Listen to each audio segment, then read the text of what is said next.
হে গোবিন্দ শ্রী গোবিন্দ হে গোবিন্দ হরি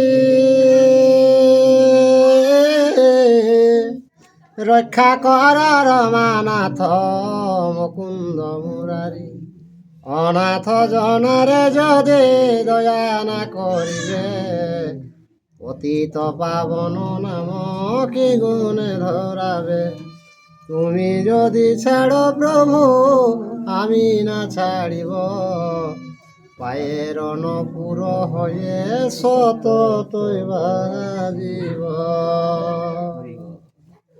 জন্মে জয়ের সর্পযজ্ঞের মন্ত্রণা। আর মন্ত্রীগণ বলে রাজা কর অবধান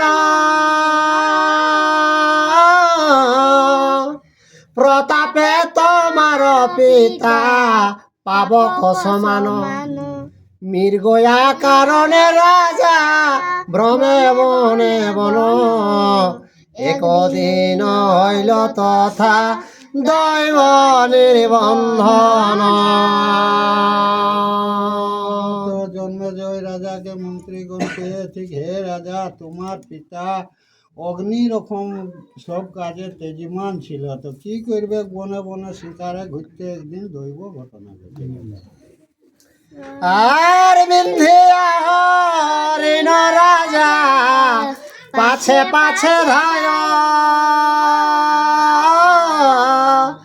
আচম্বিতে দিজে এক দেখিল তথায় আর ক্ষুদায় আকুল রাজা জিজ্ঞাসিল তারে মনে ছিল মুনি কিছু না কহে রাজারে। তো দৈবে রাজায় কি করলো, একদিন একটা হরিণকে মেরেছে, তো হরিণকে খুঁজতে খুঁজতে ভুখিয়া পিয়াসে কি করলো একটা কুঠির দেখতে পাইলো, তো সেঠিন গেল, তো মুনি ধ্যানে ছিল আর দৈবে এক মৃত সাপ সর্প নির্পতি দেখিল ক্রোধে লয়ে মুনি গলে জড়াইয়া দিল আর অনন্তর নরবর স্বরাজ্যে আসিল কিছু না বলিল মুনি মৌনেতে রহিল। তো মুখ যখনে ওকে রাগ দিল কোনো কিছু পরীক্ষিতকে তখন কিনে এলে ওকে রাগ হয়ে গেলে, রাগ হলে তখন একটা মরল সর্পরে লাগাত পচা সেইটা আনিকে মুনি ঘাড়ে মেয়ে দিয়ে দিলে গই চুপেই রেলা কোনো কেলে।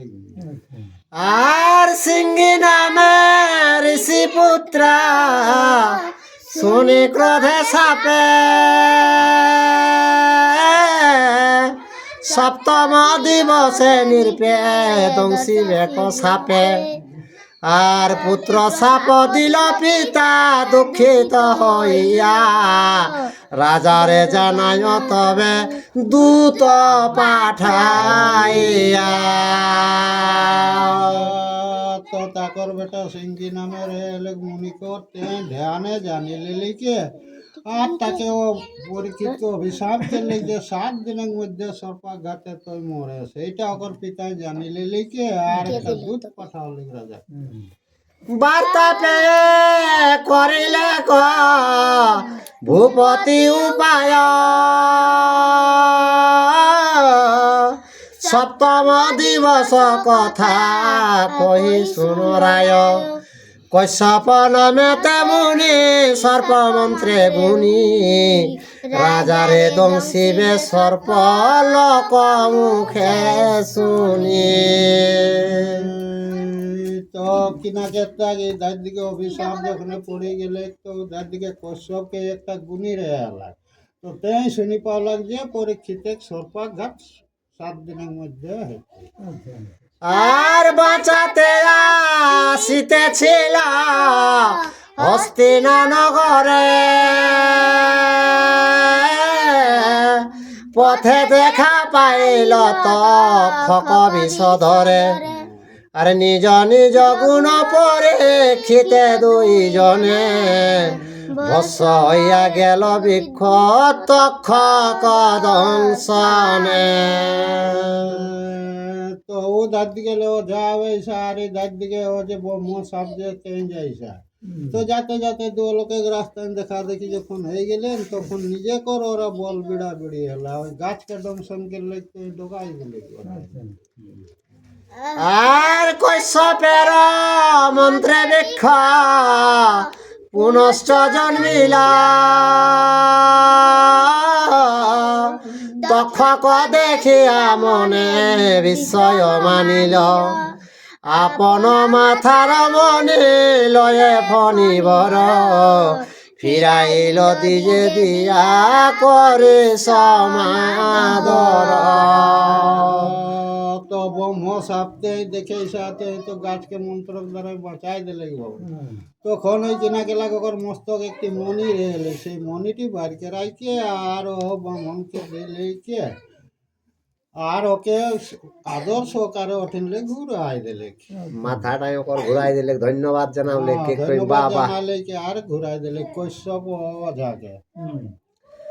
আর ধন পেয়ে দরিদ্র ব্রাহ্মণ বাহুলিল,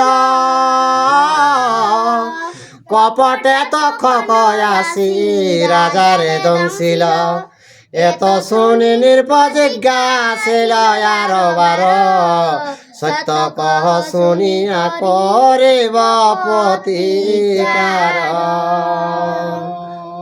তারপরে ওকে পাঠাইলে সর্প কপটে আসে কে তোমার পিতাকে দংশন করলো, তখন সেটা জন্মেজয় শুনে লিখে যে পিতার কথাটা পুনর্বার তোমরা বলো শুনব, আর ওর প্রতিকার কোনো করা যাবে না।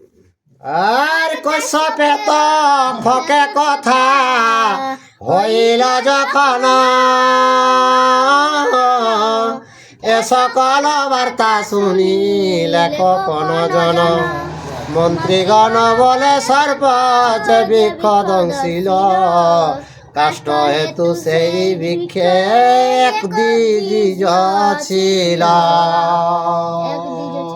তখন জন্মে যে কে নয় যে সর্প আর অধার গল্প হইলো, তো ওটা কে জানলো কে দেখলো কে? তখন এই কে শুনো কে কঠিনটা একটা ব্রাহ্মণ মানে ও কাঠের জন্য যাইছে। আর বৃক্ষের রসাইতাছে ভস্য যে হইল,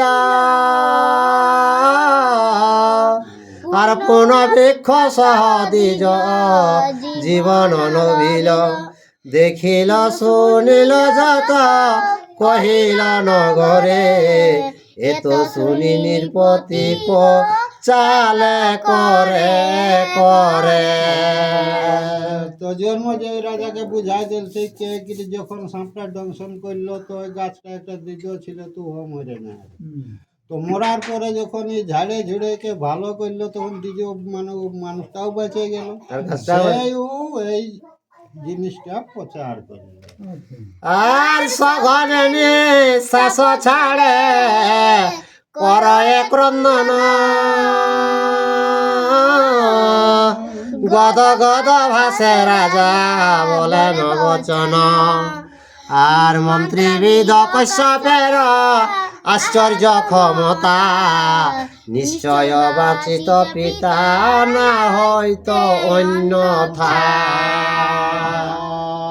তো ওই যে কৈশব যে ওঝা সে তো এরকম করে বাঁচাইলো, তাহলে তো আমার পিতা নিশ্চয়ই বাঁচতে দেবে।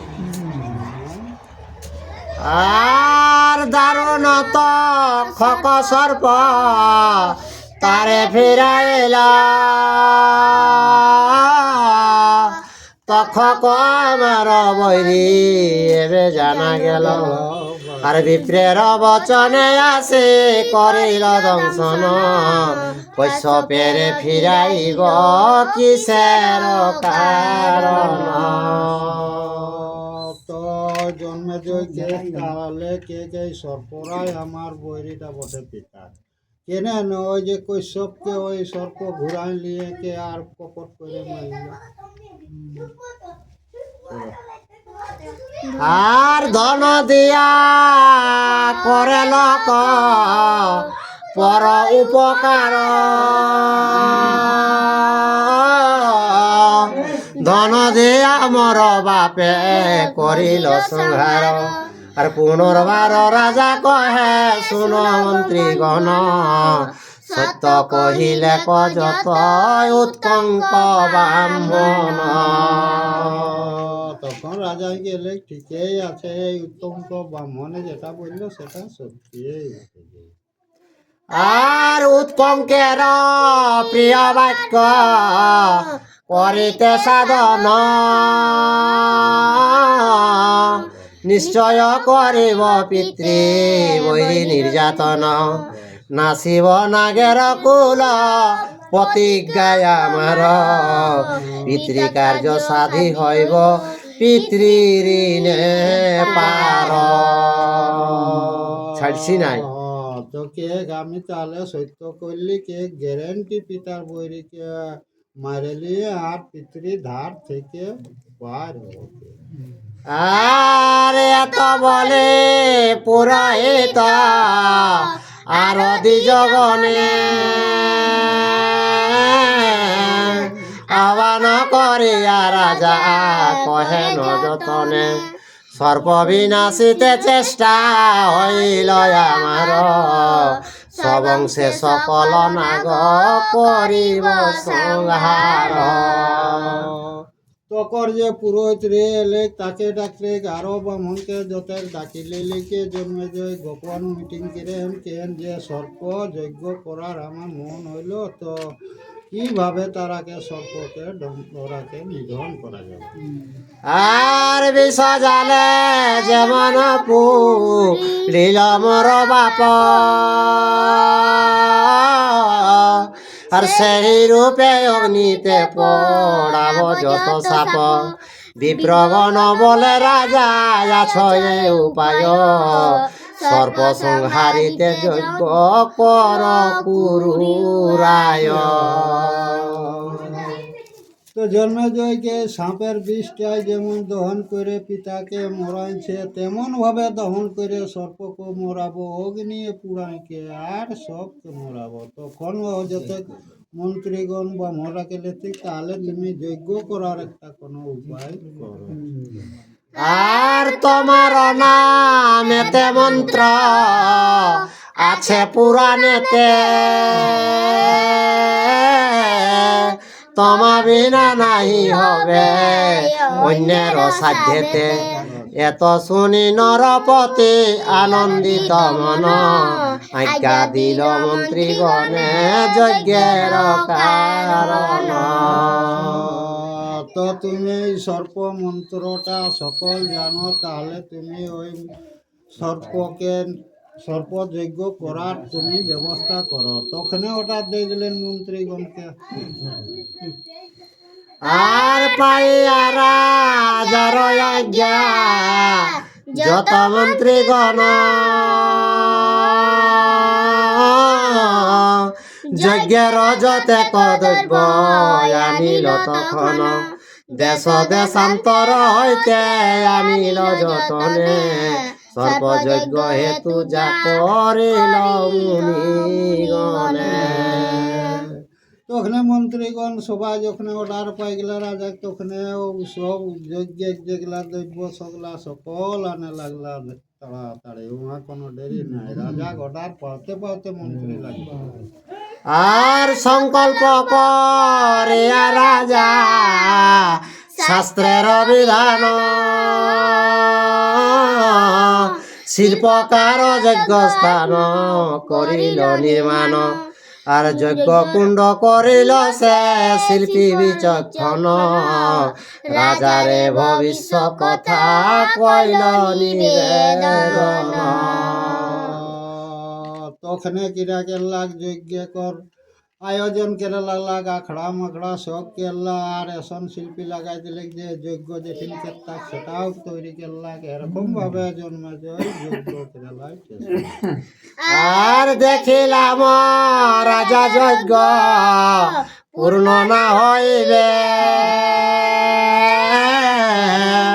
ব্রাহ্মণ হইতে যজ্ঞে বিঘ্ন যে ঘটিবে। শুনি নরপতি তবে বলে দারিগণে, যজ্ঞ কালে আসিতে না দিবে কোন জনে আর মহাভারতের কথা অমৃত সমান কাশী রাম দাস কহে শুনে পুণ্যবান। জয় শ্রীকৃষ্ণ। তো সে শিল্পী কে দিলে